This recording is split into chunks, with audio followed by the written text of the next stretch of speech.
Carter filled in as the 39th leader of the U.S. from 1977 to 1981.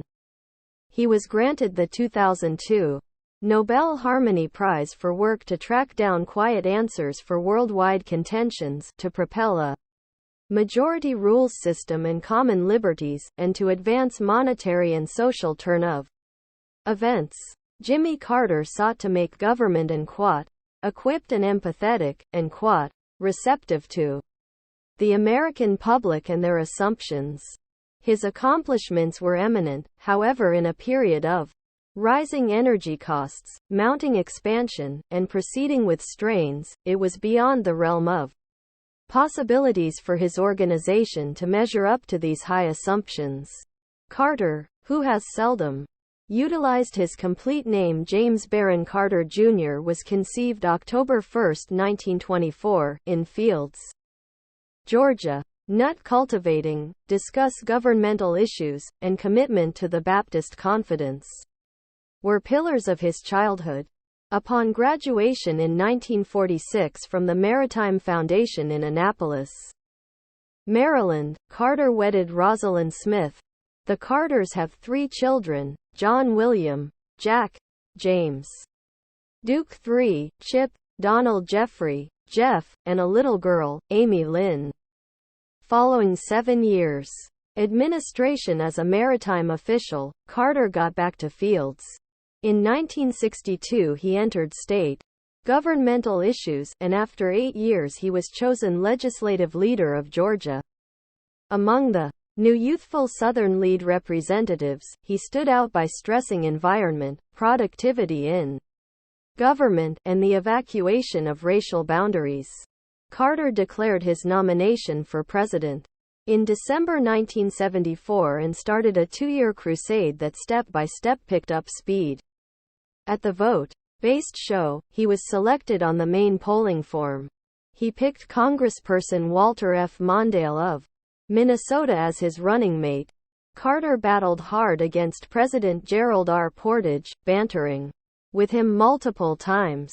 Carter won by 297 electing votes to 241 for Portage. Carter endeavored to battle the proceeding with financial hardships of expansion and joblessness.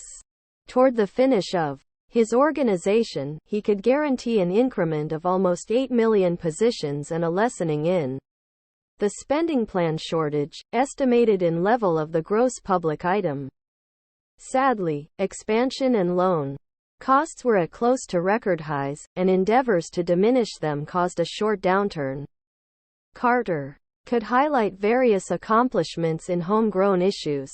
He managed the energy deficiency by laying out a public energy strategy and by decontrolling homegrown oil costs to invigorate creation. He incited government effectiveness through common assistance change and continued with liberation of the shipping and carrier businesses. He looked to work on the climate. His extension of the public park framework included insurance of 103 million sections of land of Alaskan grounds. To expand human and social administrations, he made the branch of schooling, reinforced the federal retirement aid framework, and delegated record quantities of ladies, blacks, and Hispanics to government occupations. In international concerns, Carter set his own style. His advocating of basic liberties was briskly gotten by the Soviet Association and a few different countries. In the Center East, through the Camp David Understanding of 1978, he brought harmony among Egypt and Israel. He prevailed with regards to getting endorsement of the Panama Trench arrangements. Expanding upon crafted by ancestors, he laid out full strategic relations with individuals. Republic of China and finished discussion of the SALT II atomic impediment arrangement with the Soviet Association. There were serious mishaps, notwithstanding. The Soviet attack of Afghanistan caused the suspension of plans for endorsement of the SALT II agreement. The seizure as prisoners of the U.S. consulate staff in Iran overwhelmed the news during the most recent 14 months of the organization. The results of Iran's holding Americans hostage, along with proceeding with expansion at home, added to Carter's loss in 1980. And still, at the end of the day, he proceeded with the troublesome talks over the prisoners. Iran at last delivered the 52 Americans that very day Carter left office.